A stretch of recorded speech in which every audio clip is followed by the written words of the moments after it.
Islamic গজল কিভাবে আসলে আত্মাকে প্রশান্তি দেয়? শুধুই কি সুর আর কথা, নাকি আর অন্য কিছু আছে? পলাশ, আপনাকে অনেক অনেক ধন্যবাদ যমুনা টেলিভিশনের ছুটির রাতের লাইভ এই চমৎকার আয়োজনে একটি খুব সুন্দর টপিক নির্ধারণ করেছেন এবং এই অনুষ্ঠানে আমাদেরকে আমন্ত্রণ জানানোর জন্য। সিয়াম সাধনার মাস, রমজান মাস চলছে। একই সঙ্গে আজ 20শে ফেব্রুয়ারি, ঠিক 12টা 21শে ফেব্রুয়ারি আমাদের ভাষা শহীদদের স্মরণে আমাদের 21শে ফেব্রুয়ারি, এবং আপনারা জানেন, সবাই আমরা জানি যে বিশ্বব্যাপী এটা মাতৃভাষা দিবস হিসাবে পালিত হয়, আন্তর্জাতিক মাতৃভাষা দিবস। তো আজকের এই দিনে আমরা আমাদের ভাষা শহীদদের প্রতি গভীর শ্রদ্ধা নিবেদন করছি। এবং এই যে ভাষা, এই ভাষা আল্লাহ রাব্বুল আলামিনের একটি বড় নেয়ামত, অনেক বড় নেয়ামত। আমরা জানি যে নেয়ামতের জন্যে আমাদেরকে আল্লাহ রাব্বুল আলামিন বারবার বলছেন যে একটি সূরা আছে, যে সূরা রহমান, যে যে আমার কোন কোন নিয়ামতকে তোমরা অস্বীকার করবে। তো এই সূরার শুরুতেই কিন্তু আল্লাহ বলছেন যে আর রহমানু আল্লামাল কুরআন খালাকাল ইনসান আল্লামাহুল বায়ান। তার মানে এই যে আল্লামাহুল বায়ান, আল্লাহ মানুষকে ভাষা শিখিয়েছেন, এটা অনেক বড় একটি নিয়ামত। তো আমরা বাংলা ভাষাভাষী, আল্লাহর সৃষ্ট ভাষা এটি। তো এই ভাষার অধিকার আদায়ের জন্যে আমাদের যারা প্রাণ দিয়েছিলেন, নিঃসন্দেহে তারা শহীদের মর্যাদা পাবেন আল্লাহর কাছে, সেই দোয়াই আমরা করি। তো আজকে যে অনুষ্ঠানের নামকরণটি করেছেন যে আত্মশুদ্ধির সুর, আত্মশুদ্ধি, আসলে আমাদের সব কিছুর মূলেই কিন্তু আত্মা। পবিত্র কোরআন শরীফে আল্লাহ রাব্বুল আলামিন একটি জায়গায় বলছেন যে এই যে জিকিরের ব্যাপারে, স্মরণের ব্যাপারে, যে আলা বিযিকরিল্লাহি তাতমাইন্নুল কুলুব, যে নিশ্চয়ই আল্লাহর স্মরণের মাধ্যমেই তোমাদের আত্মা প্রশান্তি পাবে, আল্লাহর স্মরণের মাধ্যমে প্রশান্তি পাবে। তাহলে আল্লাহকে স্মরণ করতে হবে। আল্লাহকে স্মরণের মাধ্যম হচ্ছে ভাষা। এই ভাষার মাধ্যমে আমরা আল্লাহকে স্মরণ করি। এখন আমাদের যারা কবি, সাহিত্যিক, লেখক, সৃজনশীল মানুষ যারা আছেন, তারা লিখে গেছেন আমাদের জন্য। তো ঠিক সেই লেখার ধারাবাহিকতাই হচ্ছে একটি অংশ হচ্ছে সঙ্গীত।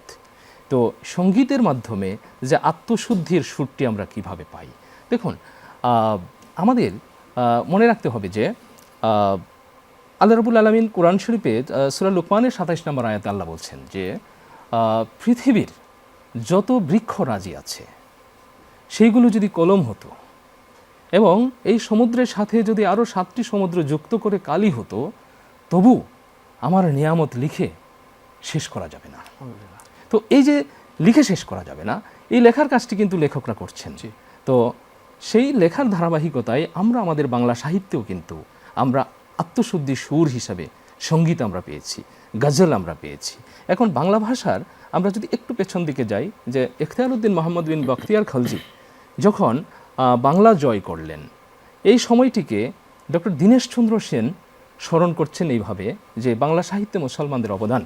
একটি বইয়ের মধ্যে তিনি লিখেছেন যে যদি মুসলিম শাসকরা না আসতো তাহলে বাংলা ভাষা হয়তো বিলুপ্ত হয়ে যেত। কেন এই কথাটি তিনি বলেছেন তার ব্যাখ্যা করেছেন তিনি, যে একটি সময় বলা হতো যে বাংলা ভাষায় ধর্মচর্চা করলে স্রষ্টাকে পাওয়া যাবে না, বরং রৌরব নামক এক নরক আছে, সেই নরকে পড়তে হবে। বাংলা ভাষার প্রতি এত অবজ্ঞা করা হতো একটি সময়, কিন্তু মুসলিম শাসকরা এসে সমস্ত দুয়ার খুলে দিলেন। এবং আমরা দেখেছি যে সেই সময় যারা আমাদের প্রাচীন যুগের বা মধ্যযুগের কবি সাহিত্যিক যারা ছিলেন, আমরা যদি কয়েকজনের নাম স্মরণ করতে চাই, যে শাহ মোহাম্মদ সগীর, আব্দুল হাকিম, আলাউল, দৌলত কাজী, তারা কিন্তু অনেক লিখেছেন। তারা গজল ওই অর্থে আমরা বলবো না, কিন্তু আত্মশুদ্ধির, আত্মজাগরণের জন্য, নিজেকে চেনবার জন্য তারা কিন্তু অনেক লিখেছেন। শুধু যে তারা ইসলামিক ঐতিহ্য নিয়ে লিখেছেন তা নয়, একই সঙ্গে তারা কিন্তু মহাভারত, রামায়ণ, সেগুলো কিন্তু বাংলায় তারা অনুবাদ করেছেন, কিন্তু লক্ষণীয় ব্যাপার। তো তার ধারাবাহিকতায় আমরা একটি জাগরণ আমরা দেখতে পেয়েছি কাজী নজরুল ইসলামের মধ্য দিয়ে। তিনি এসে এই যে বাংলা গজল বলি আমরা, গজল যদি আমরা এই অর্থে বলি, ইসলামী সঙ্গীত অর্থে যদি বলি, তাহলে একটি অর্থ দাঁড়ায়। আর গজল ব্রডার অর্থ আছে, আপনি ভালো জানবেন, তো আছেন। তো গজলের যে ইসলামিক ধারাটা যদি আমরা বলি, সেইখানে কাজী নজরুল ইসলাম এমন একটা মহাজাগরণ একটা তৈরি করে দিলেন।